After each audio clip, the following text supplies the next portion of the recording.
ആ ഫ്യൂസ് പോയിട്ടുണ്ട് എന്നുണ്ടെങ്കിൽ അത് എത്രയും പെട്ടെന്ന് റീപ്ലേസ് ചെയ്യണം. ഇല്ല എന്നുണ്ടെങ്കിൽ സോളാറിന്റെ പ്രൊഡക്ഷൻ കംപ്ലീറ്റ് വേസ്റ്റ് ആവും. നമ്മൾ 3 ഫേസ് ഉള്ള വീടുകളിൽ സോളാർ വെക്കുമ്പോൾ ശ്രദ്ധിക്കേണ്ട 1-2 കാര്യങ്ങളുണ്ട്. നമ്മൾ 5 കിലോ വാട്ട് വരെ സോളാർ സിംഗിൾ ഫേസ് ഇൻവെർട്ടർ ആയിരിക്കും. അപ്പൊ നമ്മൾ 3 ഫേസ് ഉള്ള വീടുകളിൽ സോളാർ ഇൻസ്റ്റാൾ ചെയ്യുമ്പോൾ നമ്മൾ ഈ 3 ഫേസിൽ ഏതെങ്കിലും ഒരു ഫേസിലായിരിക്കും കണക്ഷൻ കൊടുക്കുന്നത്.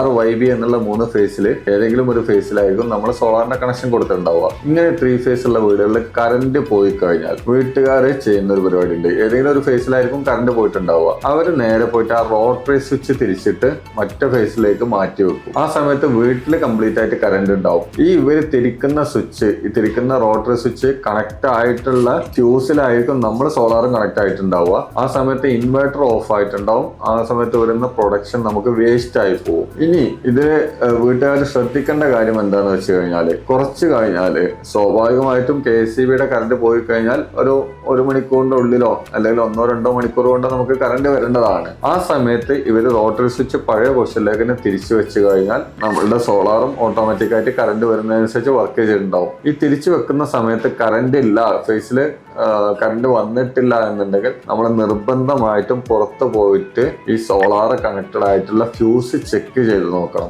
ഒന്നല്ലെങ്കിൽ വീട്ടുകാർക്ക് ചെക്ക് ചെയ്ത് നോക്കാം, അല്ല എന്നുണ്ടെങ്കിൽ ഏതെങ്കിലും ഒരു ഇലക്ട്രീഷ്യനെ വിളിച്ചിട്ട് ചെക്ക് ചെയ്ത് നോക്കാം. ആ ഫ്യൂസ് പോയിട്ടുണ്ട് എന്നുണ്ടെങ്കിൽ അത് എത്രയും പെട്ടെന്ന് റീപ്ലേസ് ചെയ്യണം. ഇല്ല എന്നുണ്ടെങ്കിൽ സോളാറിന്റെ പ്രൊഡക്ഷൻ കംപ്ലീറ്റ് വേസ്റ്റ് ആവും. ഇങ്ങനെ ചെയ്തിട്ടില്ല എന്നുണ്ടെങ്കിൽ, ചെക്ക് ചെയ്തിട്ടില്ല എന്നുണ്ടെങ്കിൽ എന്താ സംഭവിക്കാന്ന് വെച്ചാൽ, ഒരു 1-2 ആഴ്ച കഴിഞ്ഞിട്ട് കറണ്ട് ബില്ല് വരുന്ന സമയത്ത് നല്ലൊരു എമൗണ്ട്, സാധാരണ ഒരു 200-300 കറണ്ട് ബില്ല് വരുന്ന വീട്ടില് ഒരു 3000-4000 കറണ്ട് ബില്ല് വരാൻ ചാൻസ് ഉണ്ട്. ആ സമയത്ത് അവർ സോളാറിന്റെ ആൾക്കാരെ വിളിച്ചിട്ട് പറയും, നിങ്ങളുടെ ഇൻവെർട്ടർ വർക്ക് ചെയ്യുന്നില്ല, പ്രൊഡക്ഷൻ ഇഷ്യൂ ഉണ്ട്, വന്ന് ചെക്ക് ചെയ്ത് നോക്കണം. നമ്മൾ പോയി ചെക്ക് ചെയ്ത് നോക്കുമ്പോൾ ആ സോളാർ കണക്ട് ആയിട്ടുള്ള ഫ്യൂസ് പോയിട്ടുണ്ടാവും.